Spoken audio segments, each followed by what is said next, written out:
I want to talk now about a very important aspect of ice fishing, and that's how to choose what size jig to use. Jigs range in size from anywhere from, you could get ones 4 to 5 inches, you could get ones half an inch long that are very light. And here are just 3 examples of some different size and different weight jigs. But you want to match the jig size to the size fish that you're most likely to catch in a particular water body. For example, if I was fishing for pike, big bass, pickerel, walleye, something along those lines, I would choose a bigger, heavier jig, maybe one of these two. If I was fishing for panfish, for trout, I would use a smaller jig, a lighter jig.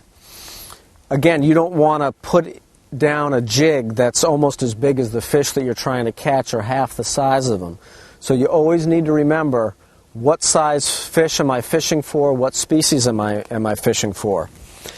Accordingly, you also want to match your jig rod to the size hook that you're going to be using.